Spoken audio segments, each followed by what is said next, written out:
mean, those premiers who say that we should pause the carbon pricing in Canada need to understand that climate change and the impacts of climate change aren't going on pause. And the more we pollute, the more we will suffer the impacts of climate change. And if there's a region in this country that has seen impacts of climate change, it's Nova Scotia. Worst forest fire in the history of the province last year. Worst floodings. We're seeing storm surges like we've never seen before in this province and across the country. I mean, last year, for the first time in the history of the planet, we had Category 5 hurricanes in all 5 ocean basins of the world. We've never seen that before. And those who say that we should pause the price on pollution will never talk about the fact that it is the most effective measure to fight climate change. So if we pause that, what else are we going to do to cut pollution by 1/3 by 2030? I've been working on climate change for 30 years. That's all I've done as an adult. And measures that can help us achieve 1/3. As a what? Sorry, Stephen Guilbeault. As a what? As an activist being arrested? The facts that, or the hysteria that this Stephen is pushing, there is no evidence whatsoever about his policies doing anything for the environment. And there is also zero evidence that he's talking about the hurricanes and the earth getting a 1/2 degree warmer. There is no evidence that is linked to anything but what is naturally occurring on the earth over the last 10,000 years, because we're coming out of a cold, essentially the cold period. And meteorologists, nobody was monitored. They've created a terrible science experiment from only basing climate over the last 100 years. Let's continue. Let me show you. Here we have our picture of the temperature reconstructions that we have from Greenland in a graphical form. And if we go back along this axis, it's going back in time. This is the last 8,000 years we have plotted here. On this axis, we have the temperatures at the sites in Greenland, and we can see that if we go back from now about 4,000 years ago, we would have temperatures up here for about 4,000 years that were 2.5 degrees warmer on average than today. Now, as we approach our time, we can see that in the period between 4,000 years ago and back to the period 2,000 years ago, which is actually the Roman age, the temperatures have been decreasing in Greenland by 2.5 degrees. Then the temperatures increased gradually up to a maximum point around the medieval warm period, we call it 1,000 years ago. And then temperatures declined and goes down to a minimum around 1650 AD, comes back up a little in the 18th century, and then around 1875 we have the lowest point in the last 8,000 years, right here, and that matches exactly the time when meteorological observations started. Bam! Just got to look at the history. And for those that haven't seen this, it's on my Rumble. And if you're curious how they got these measurements, they did a pipe down into Greenland 1 mile deep and pull up the ice and measure the temperature that the ice froze at. And then they can see pinpoint 0.001 accuracy of what the temperature was when at the surface when the snow froze.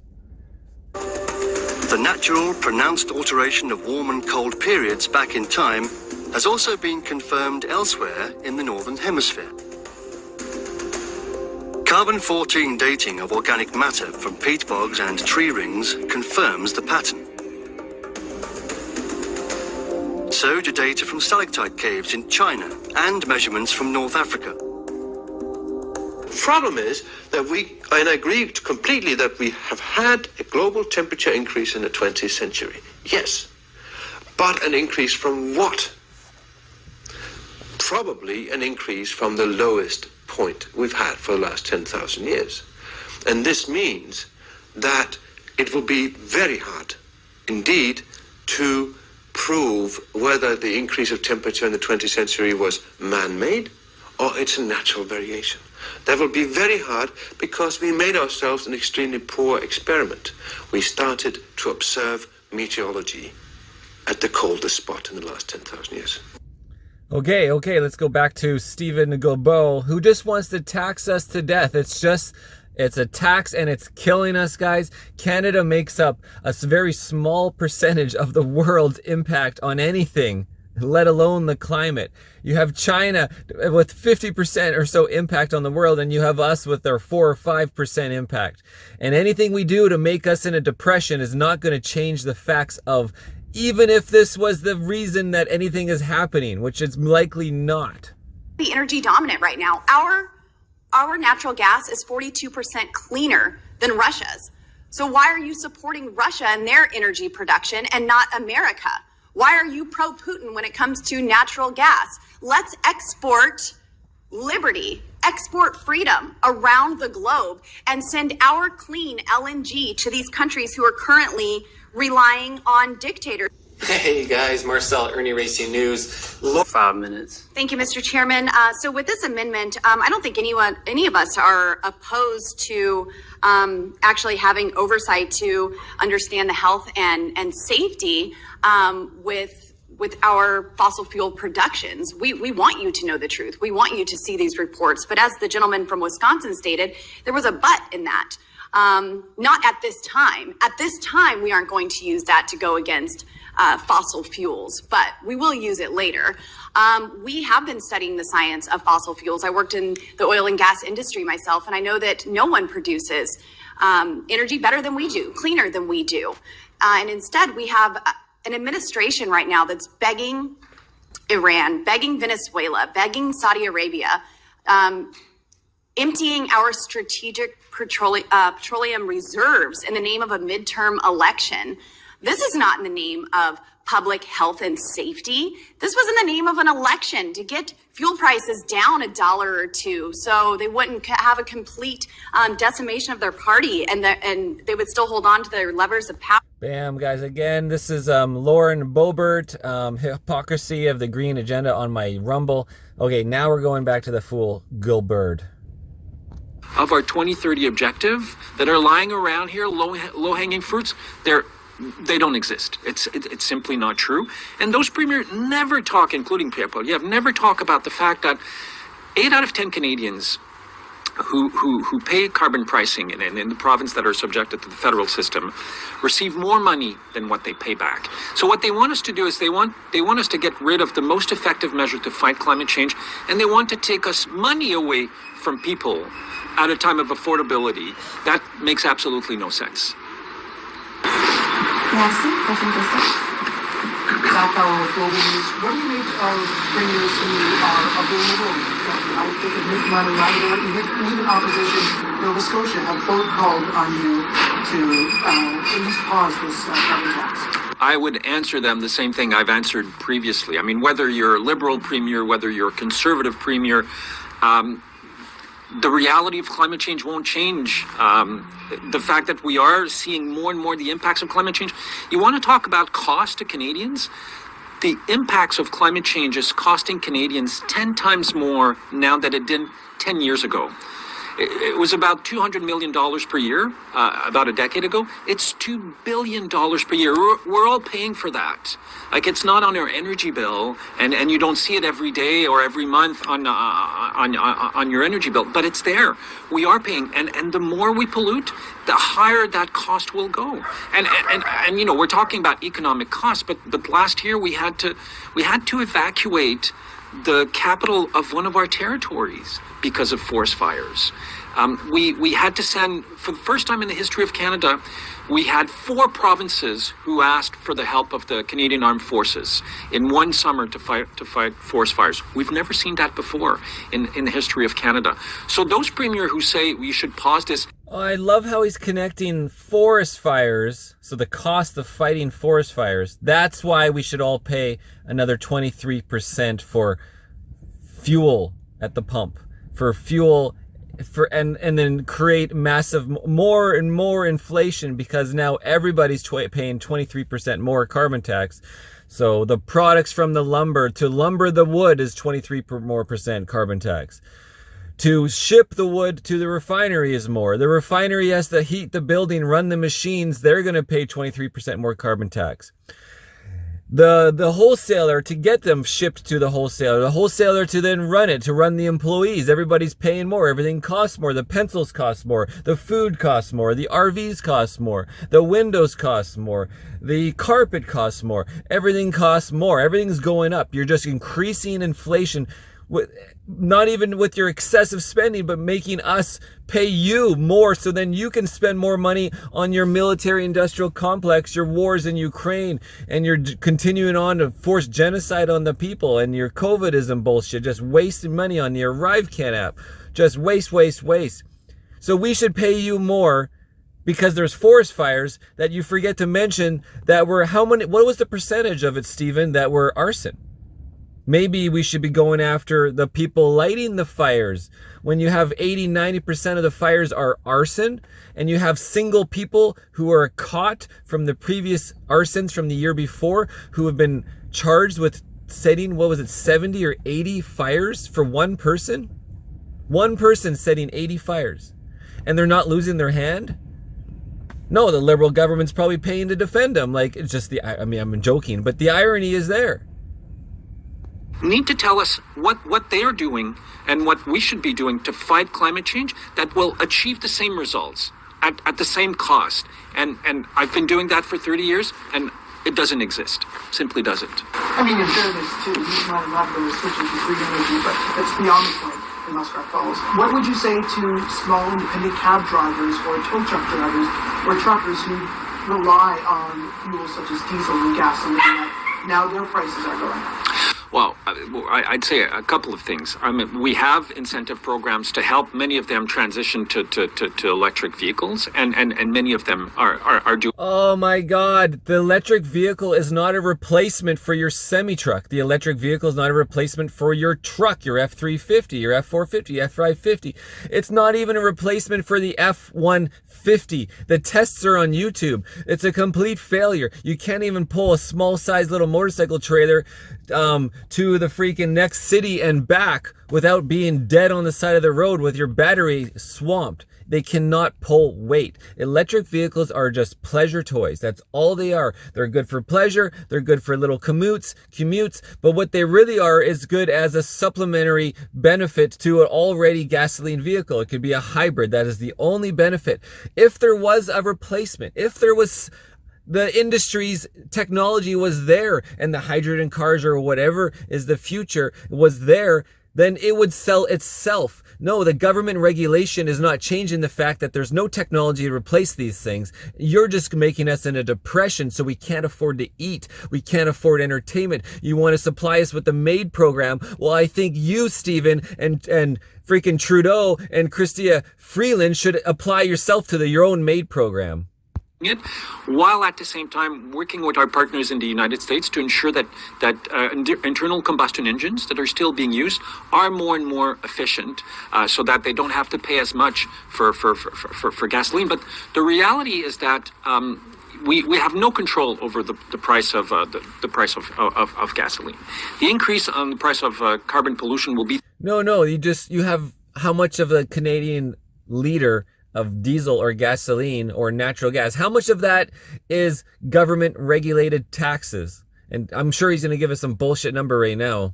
3 cents a liter starting April 1st.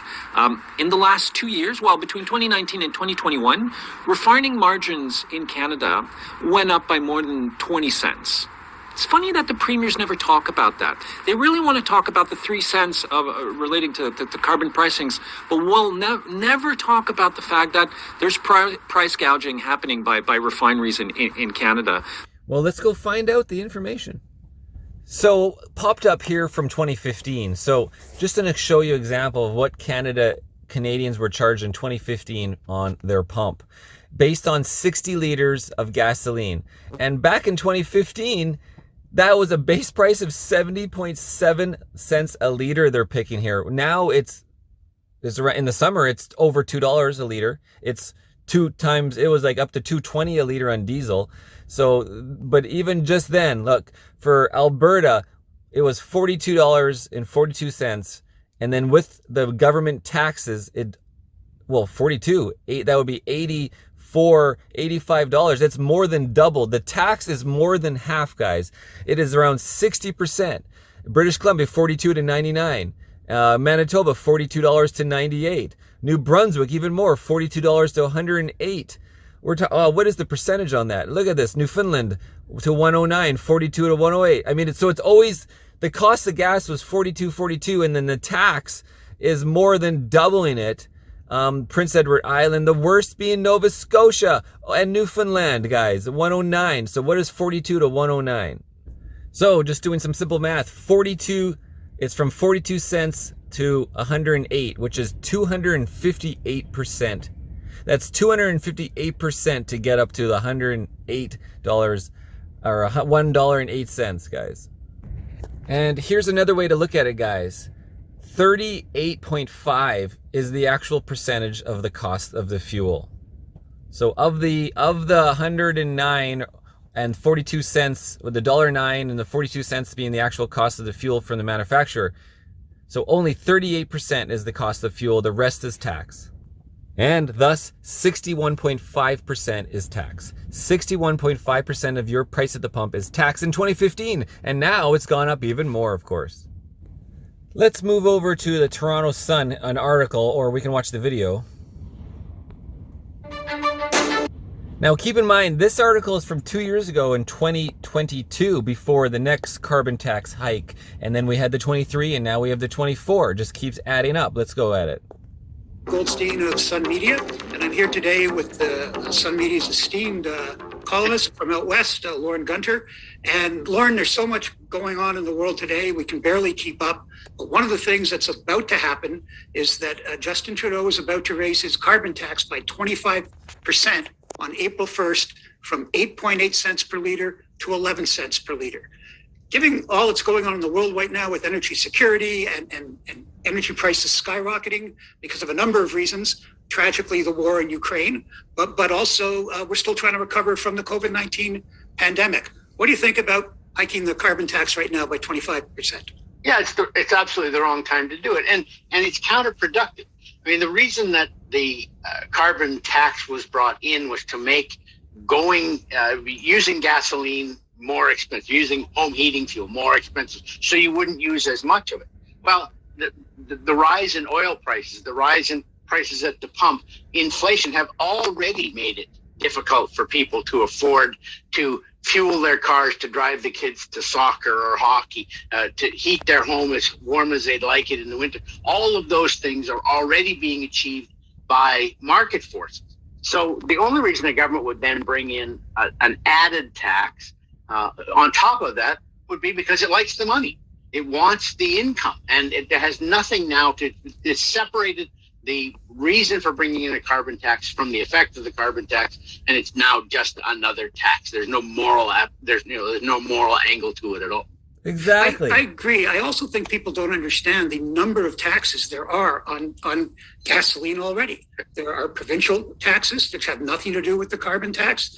There's the HST, which has nothing to do with the carbon tax. There's the federal excise tax, which has nothing to do with the carbon tax. And perhaps most outrageously, there's the GST on top of the carbon tax, which is a tax on a tax, which, as I understand it, the vast majority of economists totally disagree with. You don't put it that way. Right. And yesterday, to give you an example of what that means, BC also has its own carbon tax. And on top of that, in the lower mainland, around the Vancouver area, it has a 17 cent a liter tax to pay for transit. So you're being punished if you drive in order to subsidize people who take the bus. And you add all those taxes in, if you drove across the line into Washington State, which is a very, very short distance from some of the suburbs of Vancouver, you were looking at gasoline that was the equivalent of about $1.20 a liter. In Vancouver, it was $1.94. So that's the tax difference there, 74 cents on the liter. So more than half of the actual cost of fuel is then added on as tax. Yeah, just which will make, I think, clear to our listeners that the in terms of the federal carbon tax, it's going to go up from 8.8 cents per liter by 2.2 cents or 25% to 11 cents per liter on April 1st. When that tax is fully in place, if Justin Trudeau or the Liberals, I guess, are still in power, it will be in today's dollars in 2030, 34.7 cents. That's for the carbon tax alone. So we are talking about big dollars in addition to all the other taxes on gasoline, which, Lauren, you're absolutely right. Those are carbon taxes, all those other. Of course.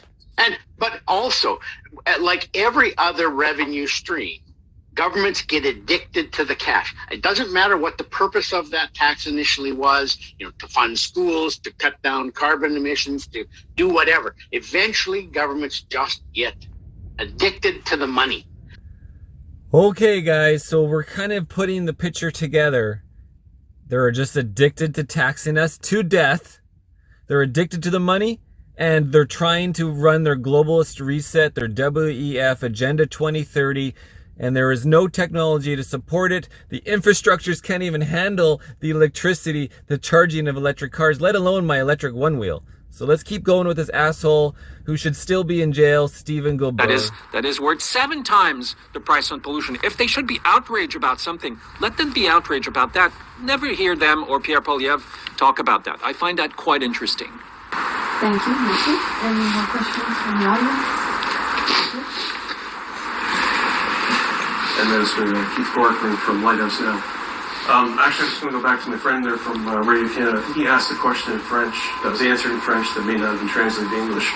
For the Anglos in the audience, perhaps that could be repeated first. Can you remind me what the question was?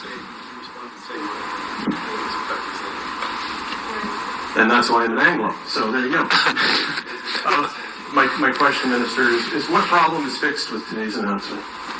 Well, what we're doing is continuing to support our partners in municipalities and organizations like Clean the Clean Foundation in Nova Scotia to continue helping homeowners both fight pollution by helping them to have more efficient homes, install solar panels, heat pumps, more insulation, go towards EVs. Oh my God, guys, installing solar panels is... Okay, I'm running 4 solar panels on the roof. I'm running 3 solar panels on the left side here, and I make sure I park facing, obviously in the morning I want the sun on the eastern side and the sunset on the west. So I usually park north-south and then get the sun across unless I'm going to stagger. The amount of power that I'm running is really maximized by my coffee machine fill up, and then running the Multiplus 3000 inverter to then supplement all the power, right? And then the rest on 12 volt. I can just manage with sunny days to keep my system charged. But when I have a day of 2 days of cloud, then my batteries are at half capacity, and that's $4,000 of batteries. I got 4 Battleborn batteries, guys. That's 400 amp hours. That's $4,000 of batteries, which will go bad after 10 years, very likely. And after 2 days of rain or cloud, I'm very much going to have to get the generator out and supplement and charge my batteries, or I'm going to have to run the diesel truck with the DC to DC charge controller to then charge it at 30 amps, or depending on the size of your buck boost, and drive and use the diesel engine. It's the solar is only good on sunny days, and it's very limited. You're not going to be running your washer and dryer. You're not running your electric heat. You're not running an electric stove. So in my Expedition, and Tina's and I's Expedition vehicle in the future, we're looking at full electric. Well, it's going to be a minimum of 800 amp hour batteries. So nearly, if you're running Battleborn, nearly $8,000 of batteries. And then solar, we're talking you need over 1,000 watts of solar to try to maintain that. And again, if the sun is low in the winter, you don't get it. You need it on the sides. You need to have it tilt up. It's just not possible for what he's talking about. And he doesn't care about reality. This guy's living in his fucking fantasy. Fight climate change and reduce their energy bills at the same time. It's a win-win. You're fighting pollution and you're... You know what? They should ask him, how did you get to this press conference today? How did you get here? in Nova Scotia? How did you get here? Because we know just yesterday, Trudeau flew out on his private Canadian jet to go to Alberta. And we know the day before that, Chrystia Freeland in Alberta took a private helicopter to get there. And we know Chrystia Freeland will say in her little promo marketing propaganda that, oh, you know, I don't even own a car. I canceled my Disney Plus. I don't even own a car. I take the train or whatever. And then it's like, well, how did you get here today? With a 4-car SUV, freaking stampede of vehicles with people to protect her because she's so hated. Helping people save money on their energy bill, as we've heard from Donna and others as well. Like the programs that the city of Bridgewater is putting in place will help people save $2,000 per year on their energy bill, and that's ongoing. It's not $2,000 this year and then. Let me ask you guys, the audience, how much did you spend now that it's tax season coming up? We all should stop paying taxes, but we all have to do it together, because if one person stops doing it, then they're going to come after you, just like the Freedom Convoy, the minority, right? But we are the majority. We just need to all start doing something. But how many of you guys, what was your bill of diesel, gasoline alone? And what is it in combination with how did you heat your house? What are your energy bills through the whole year? I know I spend at least $6,000 on diesel per year. $6,000 diesel, and I barely drive. I normally park. I try not to drive at all. You know, it's gone the next year and the year after that. So there are multiple benefits to doing what we're doing, which is why the federal government is very happy to be here, continuing and increasing our support. You know what? I forgot though. That's $6,000. That was the year before that. Now my bill is around $10,000 a year on diesel. So like your main bill is $10,000 diesel, $10,000 food. Or way more than that. I mean, how much are you guys paying a month or a week on food? Every time I go to the grocery store, you're just going to be at $200 just for a few items. Unfortunately, the best affordability is actually Costco, because it's a wholesaler. But otherwise you buy a small little block of cheese for $20 versus the Costco block. But still, the Costco block should be $10 like it is in the US. It's a big Tillamook block of extra sharp white cheddar is $10, $12, $13, $10 at Costco, $15 at the big market for a giant block of cheese. I could go show you. It's in the damn fridge right there. In Canada, you get a half of that block for $25. And then they control the cheese market because it's all controlled cheddar. So the cheese you actually get from the Canadian cheese manufacturers is it's like mild. It's all just freaking mild cheese, not wild. To our partners like the city of Bridgewater and so many others across the province. Thank you. Juste une dernière question en français. Vous l'avez un peu abordé en anglais, mais... Thank you. Thank you. I know you answered two from regular Canada and French. For English. Can you repeat your question? How critical is the 3 cents of the federal government? Well, I mean, it's not the 3 cents a liter that is critical. It is the fact that, I mean, carbon pricing is a fairly simple economic mechanism. You increase the price on something that you don't want, which is pollution, which will lead people and organization and businesses to have different behaviors. And we've already been over this. The oil prices are so expensive already. Your extra gouging us is not achieving that. It's already super expensive.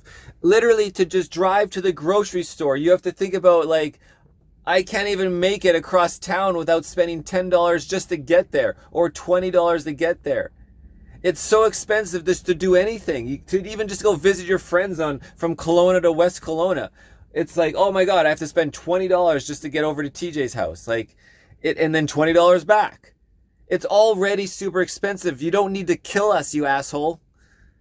So you can spend more money on the ArriveCan apps, so you can spend more money on the censorship bills, on taking our guns, trying to take all the hunters' guns, so you can it's just the inflation is out of control. $100,000 saved is only now worth $50,000 in terms of purchasing power over the last 3 years. You have stolen my savings, Guilbeault and Trudeau and Freeland and you asshole liberals. You've stolen my entire savings. That's what you've done. And everyone else who can't afford a house these days to have their money sit in a house and have their house skyrocket up in price, which nobody can afford in certainly Generation Z, let alone Generation X or all the other generations, whatever generation I am. We can't afford it nobody can afford a house.